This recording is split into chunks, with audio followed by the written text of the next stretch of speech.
after sa sagunson nga power interruptions nga na-experience sa Luzon ug Visayas karong semana, duna na po'y mahitabong pagsaka sa singil sa kuryente. Adunay update si Dale Israel gikan sa One News Cebu. Dale, bye! Kumusta man ang power situation diha? Samot na ron nga grabe gyud ang init.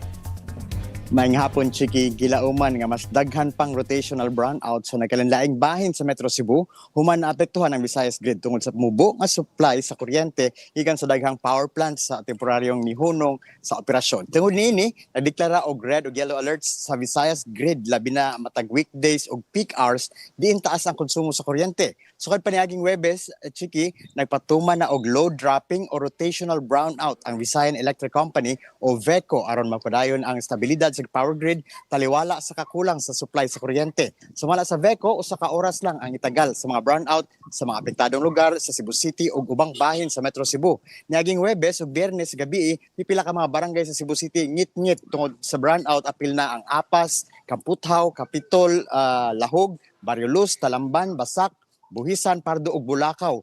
Naapektuhan usab ang pipila ka mga bahin sa Mandawi City, Talisay City, Minglanilla, Consolacion ug Liloan. Sumala kang Visayan Electric Senior Assistant Vice President for Engineering and Technical Support, Nico Arancilio, gipatuman usab nila ang Interruptible Load Program o ILP. Diin ang mga mall ug ubang mga dagkong industriya o gamit sa ilang kagwalingong generator aron mapakunhod ang demand sa kuryente matag may red or yellow alerts. Apan giangkon ni Arancilio nga dili paghihapon kiniigo ang ILP maong kinahanglan gyud nga magpatuman og rotational brownout. Samtang bisan pa sa kakulang sa supply sa kuryente, nagpatuman sab ang VECO og dugang singil nga additional 0.21 centavos sa residential power rates gikan sa 12.36 pesos misaka na kini sa 12.57 pesos kada kilowatt hour alang sa billing sa Abril hangtod Mayo. Girason sa VECO sa pagsaka sa bayranan sa kuryente tungod sa mas taas nga generation charges nga nisaka sa taas nga presyo sa lana tungod sa gubot sa Middle East. Iparinduman sa VECO ang mga consumer nga magmatngon o magdaginot sa ilang paggamit sa kuryente samtang nagpadayon ang kakulang sa supply sa og pagsaka sa bayranan sa kuryente. Kini ang pinakabagong balita gikan dinhi sa Cebu. Chiki, balik sa imo ha. Kadiyot sa Dale, bay, nag-istorya na magyutag mga presyo, no? So pila sa expected price adjustment sa lana na sad diha sa Visayas next week? Chiki, sa atong paglibot-libot din sa Cebu City atong nakita karong adlaw nga naa sa 73 hangtod 79 pesos ang diesel unya ang gasolina kasagaran mas mahal tungod kay anaa kini sa 87 to 96 pesos kada litro. Mao na ang presyo kasagaran sa mga gasolinahan dinhi sa Metro Cebu as of karon May 16. Kung mosaka na po next week, isa na sa mga gipotestaan sa Piston Cebu chapter, baguhay lang nga niingon sila nga sige lang kuno og dagdag bawas sa mga presyo sa diesel o gasolina. Mao na nga padayon ang ilahang panawagan kang President Bongbong Marcos nga tangtangon ang VAT o excise tax o ibasura ang oil deregulation law. Doon na po uban ng mga driver nga nireklamo nga wala pa kuno sila nadawat nga ayuda nga gisaad kanila tungod sa krisis. Chiki. Kadugay na sa atong ayuda oy. Nya napa may usang issue kuno katong extension sa 4-day work week din sa Cebu. Naa may issue ang Cebu City Legislative Department ngano man kuno.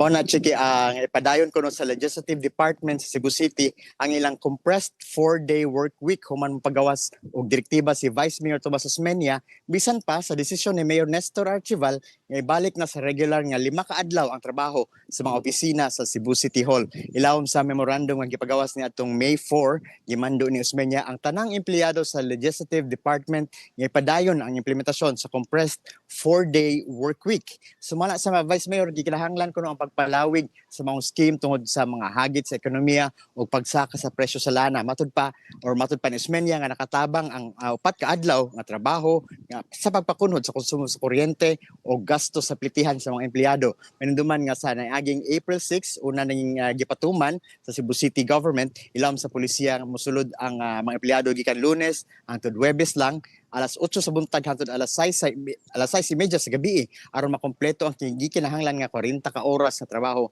sulod sa usa ka semana. Tumong sa maong lakang, Chiki, nga ang pagdiginot sa resources sa gobyerno ug sumala sa mga report nakatabang kini sa pagpakunhod sa konsumo sa kuryente ug tubig sa mga opisina sa syudad. Samtang ipasabot ni Mayor Archival nga wala siya supak sa pagpadayon sa Legislative Department sa 4 ka adlaw nga trabaho sumala sa mayor, lahi man ang operasyon sa executive o legislative branches sa gobyerno. Dugang pa niya nga gipabalo siya ni Vice Mayor Osmeña sa mga desisyon sa dili pa gikini gipatuman. Chiki.